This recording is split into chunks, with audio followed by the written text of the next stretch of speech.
마태복음 16장에 보면은 예수님께서 제자들과 함께 가이사라 빌립보 지방에 가셨을 때 예수님께서 질문을 하시기를 사람들이 나를 누구라 하느냐 그렇게 질문을 하셨을 때 제자들은 대답하기를 예수님을 어떤 사람은 세례 요한이라고 그러고 어떤 사람은 엘리야라고 그러고 어떤 사람은 예레미야나 선지자 중에 하나라고 합니다. 다시 말하면 예수님을 그리스도로 똑바로 아는 사람이 없었던 것입니다. 그래서 제자들에게 그러면 너희들은 나를 누구라 하느냐 물으셨을 때 베드로가 주는 그리스도시요 살아계신 하나님의 아들이시니이다. 그렇게 고백을 했습니다. 베드로가 알고 있는 예수님은 그리스도. 지금까지 수천 년 동안 기다리던 그 메시아. 구약 성경에 하나님께서 보내주시마 약속하신 그 메시아. 바로 주님이 바로 그 메시아입니다. 그뿐만 아니라 살아계신 하나님의 아들이십니다. 그렇게 고백을 했습니다. 예수님께서 그때 아주 중요한 말씀을 하셨죠. 이 반석 위에 내 교회를 세우리니 음부의 권세가 이기지 못하리라.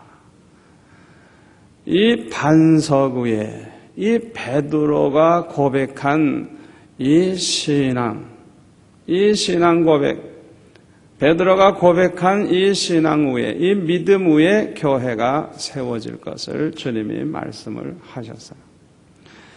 다시 말하면 베드로와 같은 그런 믿음을 가진 사람들이 하나, 둘, 셋 모여가지고 교회가 되리라는 것입니다. 그런데 예수님 말씀하시기를 내가 내 교회를 세우리니 예수님께서 예수님의 교회를 세우시겠다고. 예수님의 그 말씀대로 오늘날 이 지구상에는 예수님의 교회가 많이 세워졌어요. 우리 한국만 해도 얼마나 많은 교회가 세워졌는지 모릅니다. 여러분, 그 교회가 잘못된 교회가 아니라면 그 교회는 모두가 다 예수님이 세우신 것이고 예수님이 세우신 예수님의 교회입니다. 여러분 그렇게 믿으시기 바랍니다. 우리 수영로 교회도 예수님이 세우셨습니다. 또 예수님의 교회입니다. 예수님이 세우신 예수님의 교회예요.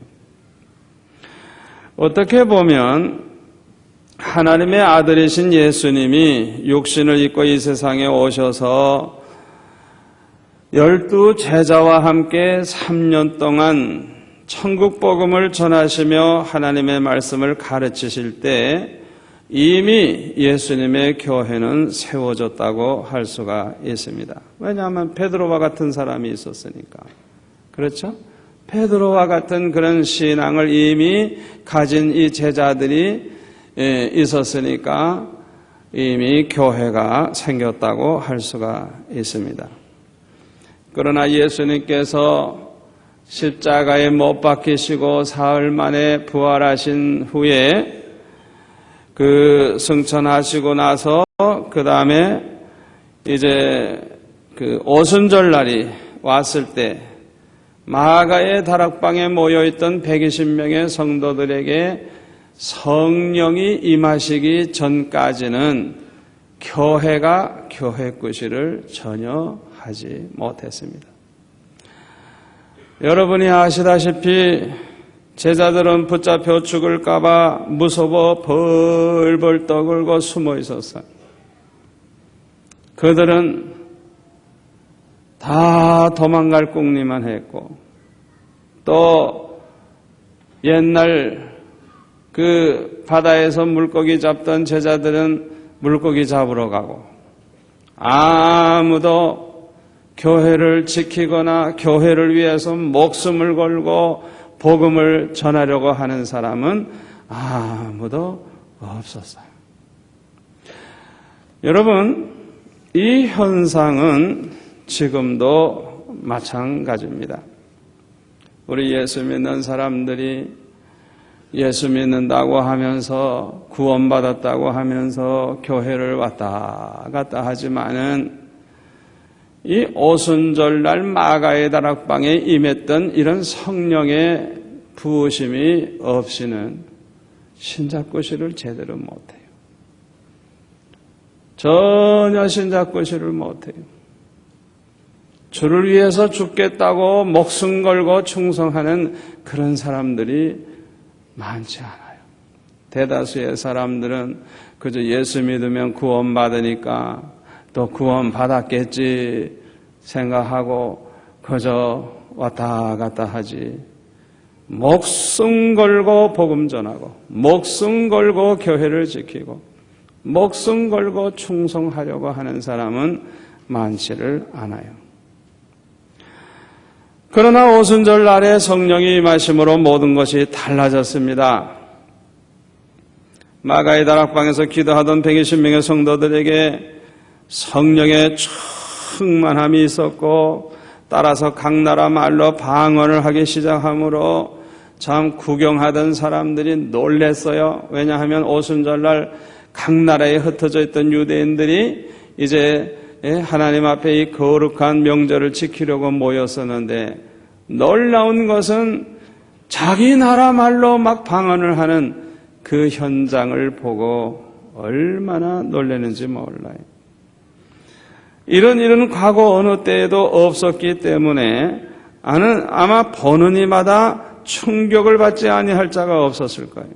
7절에도 보면 다 놀라 기이 여겨 12절에도 보면 다 놀라며 의혹하여 서로 가라되 여기 놀랬다는 말이 계속 나와요. 그래서 어떤 사람은 막 비웃었습니다. 이 사람들이 세술에 취했구나. 3시였다고 해서 그때가 3시. 여기서 성경에서 말하는 시간에는 언제나 우리 시간을 맞추려면 6시간을 더하면 됩니다. 3시면 우리나라 시간으로 오전 9시입니다. 아침부터 술 먹고 취하는 사람이 어디 있어요? 지금은 아무도 술 먹고 그렇게 취할 시간이 아니다. 그런데 마치 그냥 얼마나 흥분했는지 그냥 얼굴들이 시뻘겋고 아마 그냥 그 성령의 충만함을 받았을 때 아마 어떻게 보면 제정신이 아니었을 거예요. 얼마나 자기 스스로도 놀랐겠어요. 여러분 중에 성령의 불을 받아보신 분은 아마 그런 체험을 했을 거예요. 성령께서 조용하게 임하시면서도 막 뜨겁게 역사하실 때도 있어요. 그러나 어떤 때는 정말 불이 임할 때 얼마나 놀라고 얼마나 좋은지 시간 가는 줄 모르고 밤새도록 기도한 적이 있어요. 시간을 의식할 수가 없어. 시간이 그냥 몇 시간이 훌딱 지나가 버렸는데 한밤중에 불을 받았는데 기도하다 보니 날이 밝았고 기도하다 보니 여러 시간이 지났어요. 이 오순절의 이 성령의 역사를 체험한 사람들은 그 성경에 나온 이 성도들의 그 흥분을 충분히 이해할 수가 있는 것입니다. 그런데 성경에 보면 이 성령께서는 처음부터 인간 모든 역사에 관여해 오셨습니다. 창세기 1장 1절에 보면 태초에 하나님이 천지를 창조하시니라 땅이 혼돈하고 공허하며 흑암이 깊음 위에 있고 하나님의 신은 수면에 운행하시니라. 하나님의 신이 The Spirit of God, 하나님의 영, 성령의 성령. 그러니까 벌써 천지 만물을 창조하실 때 이미 성령이 함께하고 계신 것을 이렇게 성경은 아예 창세기 1장 2절에서 말씀하고 있어요. 이후에도 계속해서 여러 가지 모양으로 활동을 하셨습니다. 어떤 때는 친히 사람의 모습으로, 어떤 때는 사람과 함께 하심으로 나타나시고, 또 어떤 때는 사람들에게 영감을 주고 지혜를 주어서 금이나 은을 잘 다루는 기술을 갖게 해서 성전 짓는 일을 하게 하셨어요. 출애굽기 35장을 한번 볼까요? 138페이지. 자, 성경에 어떻게 나와 있나 봅시다. 출애굽기 35장 138페이지입니다.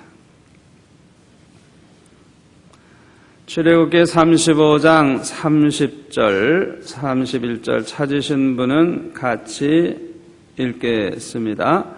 모세가 이스라엘 자손에게 이르되 볼지어다 여호와께서 유다 지파 홀의 손자여 우리의 아들인 부살레를 지명하여 부르시고 하나님의 신을 그에게 적만케 하여 지혜와 총명과 지식으로 여러 가지 일을 하게 하시되. 성막 만드는 일을 시킬 때 하나님께서 아무나 시키질 않았어요. 사람을 구별해가지고 딱 지정해서 부르시고 하나님의 신, 하나님의 영으로 충만케 해서, 성령으로 충만케 해서 그 성령이 주시는 지혜와 총명과 지식으로 여러 가지 일을 하게 하셨다 그랬어요. 그러니까 하나님께서 이렇게 하나님의 마음에 합한 사람들을 불러서 성령으로 충만케 해서 사용하신 것을 볼 수가 있습니다. 또 사사기 14장 387페이지 한번 찾아보실까요? 387페이지. 사사기 14장 6절에 보면은 사사기 14장 6절에 보면 이런 말씀이 있습니다. 삼손이 여호와의 신에게 크게 감동되어 손에 아무것도 없어도 그 사자를 염소 새끼를 찢은같이 찢었으나 그는 그 행한 일을 부모에게 고하지 아니하였고, 삼손이 여호와 신에게 크게 감동됐다고. 또 15장 14절에 보면 15장 14절에 보면은 삼손이 레히의 이름에 블레셋 사람이 그에게 맞아 나가며 소리 지르는 동시에 여호와의 신의 권능이 삼손에게 임함에 그 팔 위에 줄이 불탄 삼과 같아서 그 결박된 손에서 떨어진지라. 여기도 보면 하나님의 신, 성령이 여기 기록되고 있어요. 또 16장 20절 20절 들리라가 가로되 삼손이여 블레셋 사람이 당신에게 미쳤느니라 하니 삼손이 잠을 깨며 이르기를 내가 전과같이 나가서 몸을 떨치리라 하여도 여호와께서 이미 자기를 떠나신 줄을 깨닫지 못하였더라. 하나님의 신이 함께 할 때는 엄청난 역사가 일어났어요. 그런데 하나님의 신이 떠나니까 우리와 똑같아요. 보통 사람과 똑같은 거예요. 이렇게 구약 시대에 보면은 성령이 여러 가지 방법으로 역사하신 것을 알 수가 있어요. 사무엘상 10장 6절 422페이지 사무엘상 10장 6절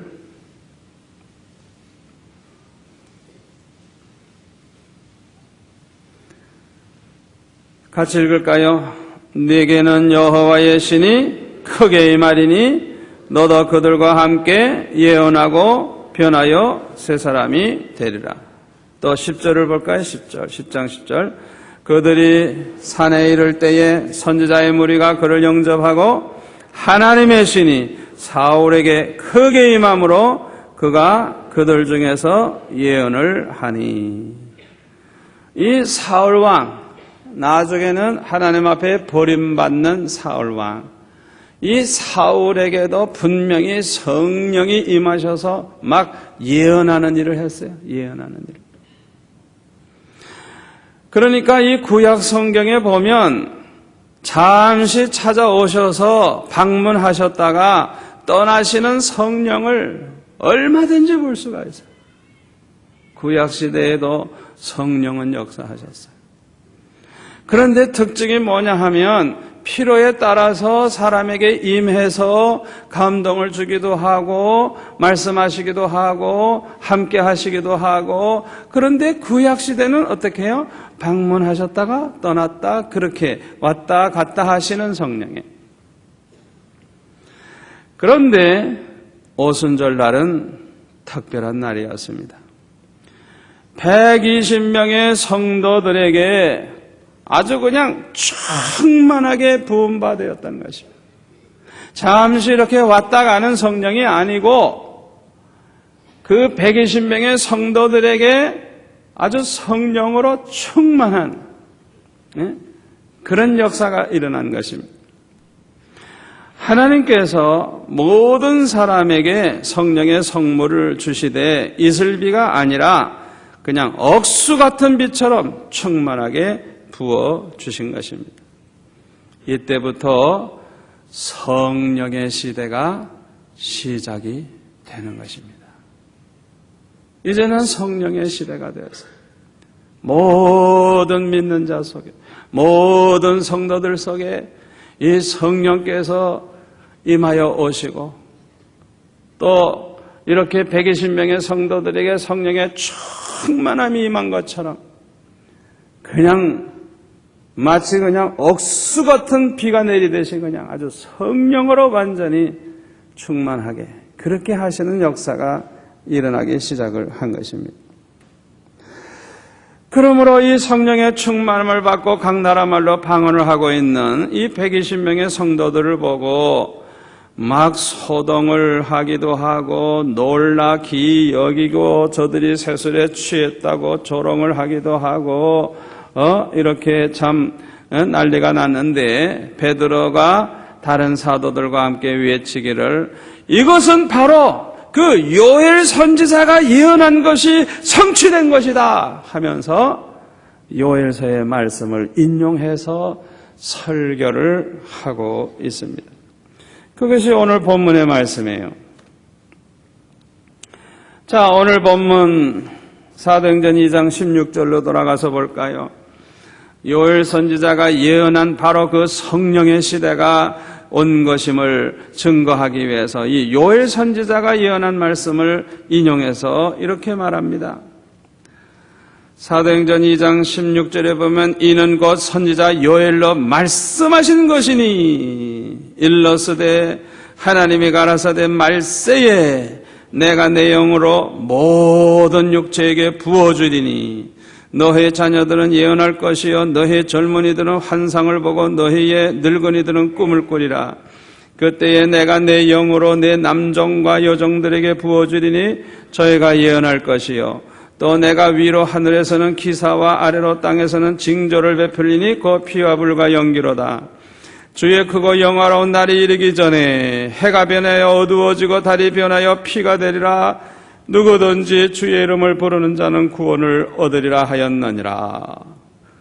베드로가 이렇게 요엘 선지자의 말을 인용해서 설교를 하고 있습니다. 그런데 17절에 보면요, 뭐라 그랬어요? 하나님이 가라사대 뭐라고요? 말세에 그랬습니다. 말세에. 보통 우리가 말세가 됐다. 그 세상 끝날이 됐다는 소리죠. 그런데 여기에서 말하는 이 말세는 예수님의 초림 때부터 예수님이 재림하시는 때까지를 가리키는 것입니다. 다시 말하면 지금으로부터 2000년 전에 예수님이 이 세상에 초림, 첫 번 오셨을 그때부터 예수님이 재림하시는 그때까지의 기간을 말세라고 말하는 것입니다. 바로 예수님의 초림부터 재림 때까지의 이 시대를 메시아 시대라고 하고, 이 시대는 성령의 활동이 아주 그냥 적극적으로 아주 활발하게 성령이 역사하시는 성령 시대인 것입니다. 자, 17절에 보세요. 하나님이 가라사대 말세에 내가 내 영으로 모든 육체에게 부어주리니. 여기 모든 육체는 유대인만이 아니고 모든 나라, 모든 민족, 예수 믿는 사람들에게, 모든 하나님의 백성들에게 남녀노소를 가릴 것 없이 모든 육체에게 성령을 부어 주실 것이라는 것입니다. 이건 아주 놀라운 일입니다. 이 말씀 그대로 오순절날 모든 사람에게 그 마가의 다락방에는 남녀노소가 모여 있었거든요. 뭐 특별한 사람만 모여 있는 게 아니야. 그냥 우리 이렇게 모였듯이 그냥 모여 있는 거예요.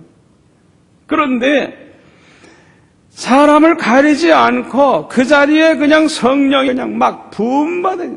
얼마나 성령이 강하게 임했는지. 이렇게 성령이 모든 사람에게 임하심으로 이 요엘서의 예언이 성취된 것입니다. 성령의 시대가 된 것입니다. 자, 17절에 보면 이어서 뭐라 그래서요? 너의 자녀들은 예언할 것이요. 성령의 충만함을 받아가지고 예언할 것이고, 너희의 젊은이들은 성령의 충만함을 통하여 환상을 보게 될 것이고, 너희 늙은 애들은 성령의 충만함으로 꿈을 꾸게 되고, 또 18절에 보면 그때 내가 내 영으로 내 남종과 여종들에게 부어주리니 저 해가 예언할 것이요. 여러분, 이제 이 말세에는요, 여자들도 똑같이 막 성령을 부어주셔서 남종들만 일하는 게 아니에요. 그냥 여자들도 그냥 성령 충만함을 받고 옛날 선지자처럼 막 예언을 하고 복음을 전할 수 있는 이 시대가 바로 이 성령 시대인 것입니다. 그래서 저는 우리 여자들도 다 목사 되면 좋겠어요. 아멘. 가만히 내가 여러분들을 보면 저분이 목사 되면 나보다 더 크게 목회하겠는데 우리 교회 권사님, 지사님들 가만히 보면은 저런 분이 참 주의 일을 한다면 얼마나 크게 일할고. 여러분 오늘 설교 듣고 다 지원하세요. 나한테 찾아오세요. 너무너무 아까워. 살림만 하고 있는 게 너무 아까워. 저는 우리 집사람 살림만 하는 게 너무 아까워가지고 저는 오래전에 폭탄 선언을 했어요. 여보, 밥 안 해줘도 돼. 설거지 안 해도 돼. 반찬 안 해줘도 돼. 내가 찾아 먹을게. 밥 없으면 내가 밥 해 먹고. 설거지 안 해놔도 시간 있으면 내가 하고. 왜? 당신은 하나님께서 크게 쓸 종이고 은혜를 너무 주셨으니까 더 귀한 일을 해라. 더 귀한. 나 하나를 위해서, 남편을 위해서 너무 매이지 말아요. 내가 절대 불평 안 하겠다. 약속을 했어요. 절대 불평 안 할 테니까. 안 해줘도 섭섭해 않을 테니까 마음 놓고 일해라. 제가 선언을 했어요. 먹는 거야 뭐 한 끼 먹어도 되고 두 끼 먹어도 되고 뭐 김치만 해서 먹어도 되는데 뭐 그 여자들이 그거에 매여 가지고 하나님이 은혜를 주셨는데 할 일을 안 하면 되겠어요? 구약 시대에는 누구나 예언자가 되는 것이 아니었습니다. 여러분이 성경을 보셔서 아시죠? 그저 그 시대마다 어떤 때는 참 훌륭한 선지자 그저 하나 나타날까, 어떤 때는 그저 둘 나타날까. 이사야 선지자 같은 사람들 얼마나 귀한 분들이에요. 거짓 선지자는 많았는지 모르지만은 구약 시대에 보면 정말 하나님께서 임재하시고 하나님이 말씀하셔서 그 하나님이 알게 해주신 비밀, 하나님의 그 말씀을 막 증거하는 이런 선지자 예언자는 아주 드물어요. 아주 드물어요. 많지 않아요. 그런데 이 신약 시대에 와서 새 언약의 시대가 와서는 이사야 11장 9절 말씀대로 물이 바다를 덮음같이 여호와를 아는 지식이 세상에 충만할 것이라고 한 이 말씀 그대로 이제는 하나님을 아는 지식이 온 세상가 전파가 돼가지고 이제는 한두 사람이 예언자 노릇을 하는 게 아니고 그냥 성령을 부어주시기만 하면 남정과 여정들이 그냥 옛날 선지자처럼 다 막 예언할 수 있는 그런 역사가 일어난다는 것입니다. 이렇게 구약의 예언, 이사야 선지자의 이 예언, 요엘서의 이 예언이 예수님이 오심으로 성취되었음을 베드로는 증거를 하고 있습니다. 신약 시대에 이 성령 시대에는 모든 신자들, 모든 하나님의 백성들이 예언자입니다. 모든 하나님의 백성들은 택하신 족속이여 왕 같은 제사장들입니다.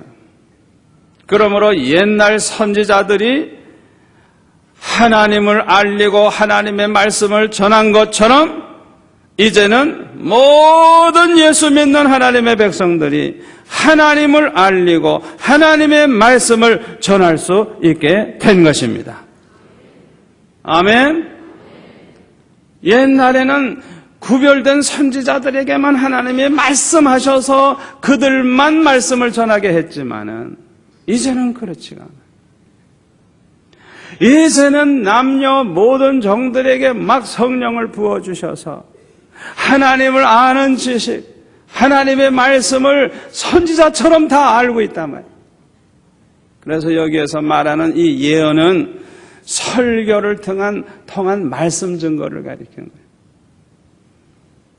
이제는 이 성령 시대에는 누구나 다 자기가 알고 있는 하나님, 자기가 알고 있는 예수님, 또 주님이 말씀하신 그 예언과 비밀, 자기도 다 아니까, 선지자처럼 다 아니까, 또 자기 안에 성령이 계시니까 담대하게 설교를 통해서 말씀을 증거할 수 있는 이런 시대가 됐다는 거예요. 그래서 여기에서 보면 남정과 여정에게 막 성령을 부어서 예언하게 한다고는 이 예언은 보니까 설교를 통해서 말씀을 증거하는 것을 가리키는 것입니다. 사도행전 1장 8절에 보면 뭐라 그랬습니까? 너에게 성령이 임하시면 권능을 받고 예루살렘과 온 유대와 사마리아와 땅끝까지 이르러 내 증인이 되리라. 이제는 뭐 특별한 사람만 뭐 증인 노릇을 하는 게 아니에요. 그냥 누구에게든지 그냥 성령이 임하면 권능을 받고 주님의 증인이 된다는 거예요. 누구나 다 왕 같은 제사장이 되고 누구나 다 예언자 노릇을 할 수가 있는 거예요. 주님이 우리에게 가르쳐 주신 그 말씀, 예언의 말씀을 우리가 은혜 받은 주의 종들은 다 그 예언을 그대로 전할 수가 있는 것입니다. 아멘. 지금은 오순절 시대입니다. 성령의 시대입니다. 모든 기독교인들이 성령의 충만함을 받고 옛날 예언자들처럼 하나님의 말씀을 증거해야 하는 그런 시대인 것입니다. 그런데 우리가 유의해야 할 것은 지금은 이 은혜의 시대의 마지막이 가까우고 있다고 하는 것입니다. 사도행전 2장 19절 20절 우리 한번 같이 읽을까요? 사도행전 2장 19절입니다. 또 내가 위로 하늘에서는 기사와 아래로 땅에서는 징조를 베풀리니 그 피와 불과 연기로다. 주의 크고 영화로운 날이 이르기 전에 해가 변하여 어두워지고 달이 변하여 피가 되리라. 여기 보면 주의 크고 영화로운 날이라 그랬죠? 여러분, 주의 크고 영화로운 날이 무슨 날일 것 같아요? 주의 날, 주의 재림의 날, 마지막 날이에요. 여러분, 예수님이 재림하시면요, 세상 사람들로 보면은 아예 끝나는 날입니다. 다 그냥 구원받을 기회가 이제 없어지는, 모두가 다 심판받아 지옥에 가는 날이 바로 예수님 재림하는 그 날이에요. 그러나 우리에게는 뭐예요? 예수 믿는 우리에게는 그날은 영광의 날입니다. 세상 고생 끝나는 날입니다. 아멘. 죽은 자는 영광스럽게 부활하고 살아있는 우리는 부활하신 주님의 그 영광스러운 몸, 죽지 않고 썩지 않고 늙지 않고 병들지 않는 그런 영광스러운 몸으로 변화돼서 주님 맞이하고 그때부터 시작해서 영원히 사는 것입니다. 하나님과 더불어 영생을 누리는 것입니다. 왜 정말 은혜 받은 성도들이 제됨의 날을 그렇게 사모하고 그날이 빨리 오기를 원해서 요한계시록 22장 말씀대로 어서 오시옵소서 왜 이렇게 외치느냐? 그날만 오면 우리의 모든 고생은 끝나는 날이에요. 이젠 더 이상 영적 전쟁하느라고 피곤하게 살 필요가 없어요. 아멘. 그날만 오면 우리 예수 믿는 사람에게는 이제는 그야말로 모든 고생이 끝나는 날. 예수 안 믿는 사람에게는 비극적인 날이에요. 다시는 구원받을 기회가 없어요. 주의 크고 영화로운 그날이 이르기 전에 해가 변하여 어두워지고 달이 변하여 피가 되리라. 다시 말하면 예수님은 이 날이 오면 그 징조가 있으리라고 말씀을 하고 있는 것입니다. 마태복음 24장에 보면 말세의 징조를 예수님이 말씀하시죠. 여러 가지 이런 일이 있으리라 하면서 말씀하시면서 끝은 아직 아니니라. 6절에 보면 왜 그러냐 하면 지진이 일어나고 민족이 민족을 나라가 나라를 향해서 싸우고 어쩌고 흉년이 오고 이거는 옛날에도 있었고 지금도 있고 그거는 있는 거예요. 마지막이 될수록 그게 심해지는 것뿐이에요. 그래서 뭐라고 하셨냐면 아직 끝은 아니다. 그런 거 일어났다고 끝이 온 줄 알지 말라. 끝은 언제 오느냐? 14절에 언제 온다고요? 천국 복음이 모든 민족에게 전파되기 위해서 땅끝까지 전파되리니 그제야 끝이 오리라. 그러니까 복음이 온 세상에 전파된 다음에야 끝이 온다 그랬어요. 그리고 마태복음 24장 29절 다 보세요. 한번 42페이지 29절에 보면 이런 말씀을 하십니다. 마태복음 24장 29절 그날 환난 후에 아주 이 마지막 때 큰 환난이 있는데 환난 후에 즉시 해가 어두워지며 달이 빛을 내지 아니하며 별들이 하늘에서 떨어지며 하늘의 권능들이 흔들리리라. 그때에 인자의 징조가 하늘에서 보이겠고 인자의 징조는 예수님 재림하시는 징조죠. 그때에 땅의 모든 족속들이 통곡하며 그들이 인자가 구름을 타고 능력과 큰 영광으로 오는 것을 보리라. 저가 큰 나팔 소리와 함께 천사들을 보내리니 저희가 그 택하신 자들을 하늘 끝에서 저 끝까지 사방에서 모으리라. 자 보세요. 예수님이 오시는 그 광경을 보고 세상 모든 사람들은 통곡을 합니다. 왜요? 이제는 구원받을 길이 없어요. 이제는 끝났어요. 다 이젠 지옥에 가는 거예요. 그러니까 통곡할 수밖에 없죠. 교회도 그저 형식적으로만 왔다 갔다 하고 실제로는 믿지도 않고 믿음도 없는 사람들. 통곡하죠. 통곡해. 기가 찬 거죠. 예수님께서 심판주로 만왕의 왕으로 영광스러운 모습으로 오셔서 하시는 일이 뭐냐. 예수 믿고 죽은 사람들 부활시키고 전 세계에 흩어져 있는 성도들을 모아서 이제 주님과 함께 영원히 살게 되는 것입니다. 아멘. 여기에서 나타난 이 표적, 하늘의 징조, 땅에 여러 가지 일이 일어난다 그랬죠. 이것을 제가 책에 보니까 자연의 아주 대변동이 일어난다고 하는 것을 이해할 수도 있고, 또 어떤 학자들, 존 스토트와 같은 신학자는 사회적, 정치적 대변혁의 시대를 비유적으로 보는 것으로도 이해할 수도 있다. 그렇게 말했어요. 그러니까 하여튼 예수님 재림하시기 전에는 모든 질서가 뒤집히는 무서운 사건들이 그냥 그냥 하여튼 놀라운 일들이 일어날 것은 분명해요. 예수님이 막 재림하시기 전에. 아무튼 오순절날 성령의 시대가 시작될 때부터 예수님이 재림하시는 날까지는 모든 성도들이, 하나님의 백성들이 예언자가 되므로 하나님을 증거하고 하나님의 말씀을 증거하게 될 것입니다. 이로 말미암아 구원의 복음이 온 세계 방방곡곡에 전파가 되므로 21절 누구든지 주의 이름을 부르는 자는 구원을 얻으리라 하시니 말씀대로 많은 사람들이 구원을 얻는 역사가 일어난다는 것입니다. 어떤 목사님이 중국을 방문했는데 예배당은 없이 많은 사람들이 모여서 예배를 드리는 사람들을 만났대요. 그런데 이 중국 사람들이 간증을 하는데요.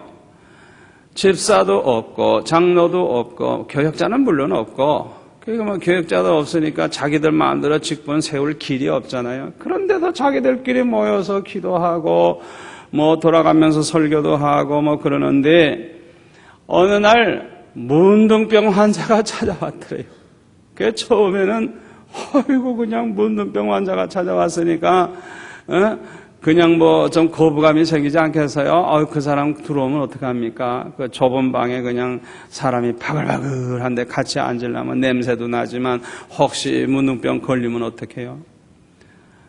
그런데 성경을 보니까 문둥병을 예수님이 고쳐주셨단 말이에요. 그러니까 우리가 기도하자 이래가지고 집사도 아니고 장로도 아니고 그냥 평신도들 지하교에 모인 중국 사람들이 문둥병 환자를 가운데 놓고 거기 있는 사람들이 다 손을 얹고 기도를 했대요. 그랬더니 그새 문둥병이 그냥 싹 없어졌대요. 그 마을에 소문이 나가지고 공산당원들, 공산주의자들까지 소문이 나가지고 실제로 그 문둥병 환자 고쳐진 걸 보니까 당에서 허락이 나오기를 너희들은 예배 드려도 된다. 너희들은 믿어도 된다. 허락을 받았다는 거예요. 여러분, 목사에게만 그런 일이 일어나는 게 아니에요. 장로님에게만 그런 일이 일어나는 거 아니에요.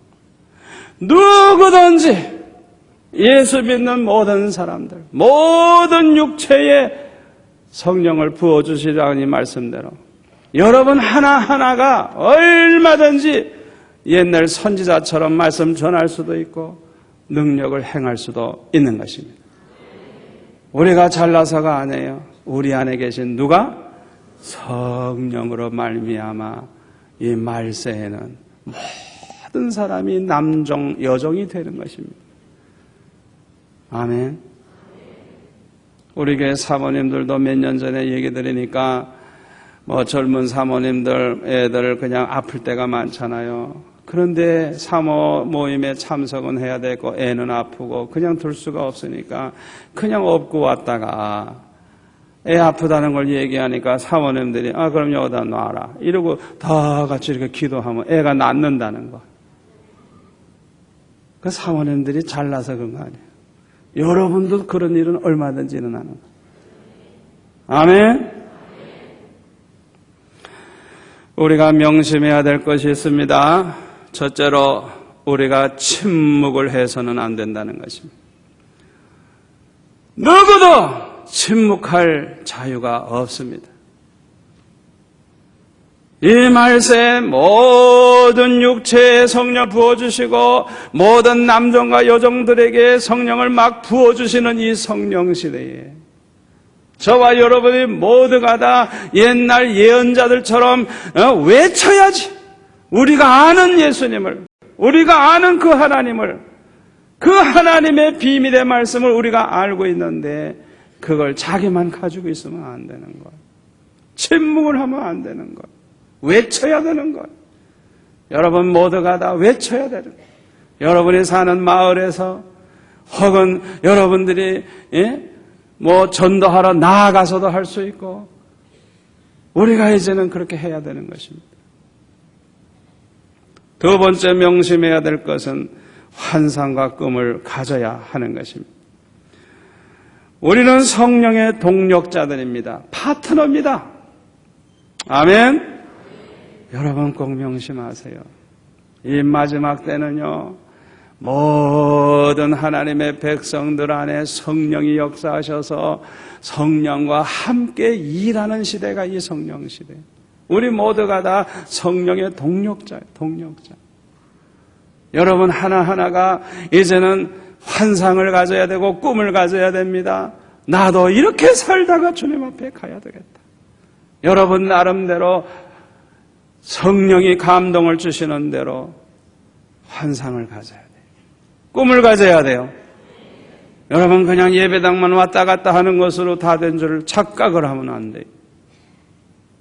아멘? 저는 그렇게 하기를 원합니다. 우리가 돕는 농어촌 교회를 1년에 한 번 이상 가서 집회도 해주고 그 지역마다 가서 그냥 완전히 싹쓸이하는 그냥 전도를 해서 그런 기회를 통해서 저와 여러분이 정말 이 사도행전에서 나오는 이런 기록되는 이런 역사를 체험해야 되겠어요. 아멘? 그거 좋은 기회라고 봐요. 또 외국에도 나아가서 팀을 이루어가지고 그런 일을 우리가 해야 돼요. 좀 오래된 얘기입니다만은 우리 사명자 학교를 이제 마치고 아웃리치라고 외국에 나가서 단기 선교하다 돌아오는 거 있잖아요. 그런데 여러 가지 사정으로 인해서 외국에 나가지 못한 팀이 있었어요. 그래서 그분들끼리 모여가지고 우리 경상남도 시구를 그 지역을 쭉 다니면서 전도하는 것으로 대신했어요. 그분들이 갔다 와서 간증을 하는데요. 떠나는 날 봉고차 하나에 9명 정도 이렇게 타고 떠나는데 비가 얼마나 억수같이 오는지 앞이 안 보이더래요. 그런데 그 운전대를 이제 잡은 제사님은 그 봉고차를 처음 운전한대요. 그러니까 승용차만 운전하다가 봉고차를 처음 이제 운전한대요. 그런데 비는 억수같이 쏟아가지고 앞이 안 보이는 거예요. 그러니까 얼마나 간절히 기도했겠어요. 이제 1차적으로 찾아가야 되는 교회가 있는 거예요. 앞이 안 보이는 그런 비가 그냥 억수같이 쏟아지는 그 속에서 기도하고 운전을 하고 가다가 자기네들이 어디 온 줄도 모르는 거예요, 지금. 왜? 하도 안 보이니까. 그래서 가다가 이제 우리가 여기서 잠시 쉬고 가자 하고 쉬어가지고 어느 건물 옆에 딱 대놨더니 바로 그 교회들이에요. 하나님이 그렇게 인도하시더라고요. 그리고 또 어디 장소를 떠날 때는 함께 기도하고 떠나는데 가서 보니까 어떤 시골 교회 목사님이 교통사고 나서 누워있고 예배당은 화재가 나서 엉망이고 그런 곳에 인도하셨대요. 그래가지고 거기에 가가지고 마을 사람들에게 전도하고 아이들에게 학용품 나눠주고 빵 나눠주고 해가지고 온 동네 사람 다 모아가지고 집회를 하고 완전히 절망에 빠진 교회 그 목사님 살려놓고 교회를 그냥 하여튼 그 교회 생긴 일에 처음이래요. 온 동네 사람 다 모아가지고 그냥 예배드리고 했으니까. 그러니까 그 한 주간 동안 다니면서 일어난 일을 간증을 하는데요. 그야말로 사도행전에 일어난 역사가 그대로 일어나는 거예요. 그대로. 아멘. 얼마나 기뻐하고 얼마나 좋아하는지. 우리 성도들이 최소한도 한 번 이상은 다 그런 기회를 가지시기 바랍니다. 외국에 나가시든지 아니면 지방에 나가서 하든지 팀을 이뤄가지고 이 사도행전의 역사, 사복음에 일어난 이 역사가 정말 일어나는지 안 일어나는지, 우리 안에 계신 성령이 어떻게 역사하시는지 아예 두 눈으로 똑바로 보고 체험하는 그런 기회를 가지시기를 바랍니다. 여러분에게 마지막 한마디 하고 설교를 마치겠습니다. 우리 예수 믿는 사람들은요, 성령이 역사해줘야 예수 믿는 재미가 나지. 성령의 역사를 체험하지 못하고 예수 믿으면 그냥 형식적으로 왔다 갔다 하고, 오늘 저녁에도 아이고 내가 중직인데 안 나가면 어떻게, 목사님한테 삐딱하게 보이면 안 되지, 이러고 나와 앉아있는 사람이 있어. 무슨 이 예배의 즐거움도 없고 기쁨도 없고 말씀에 은혜 받는 그 즐거움도 없고 그냥 나왔다가 가는 분들. 여러분, 똑같이 예수를 믿어도 그렇게 힘들게 믿는 사람들은요, 참 피곤합니다. 예수 믿는 거 힘듭니다.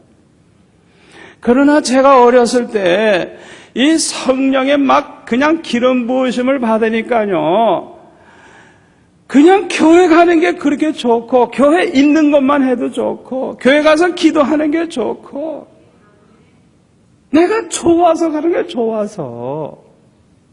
그것뿐만 아니라 그렇게 주를 위해 살고 싶은 그런 마음과 즐거움만 생길 뿐만 아니라 막 역사가 일어나요. 역사가 일어나. 막 체험적인 역사가 일어나요. 그러니까 갈수록 더 좋은 거예요. 더 좋은 거예요. 저는 어렸을 때부터 소원은 24시간 교회 안에서 사는 거. 그저 교회 안에서 주의 일만 하는 거. 그래서 저는 좋아서 하는 겁니다. 좋아서. 이 일을 안 하면 안 돼서 하는 게 아니라 내가 좋아서 하는 거. 오늘 이 자리에 계신 여러분들, 오늘 이제 1시간 기도하고 갈 때 이 마가의 다락방의 역사가 일어날 줄 믿습니다.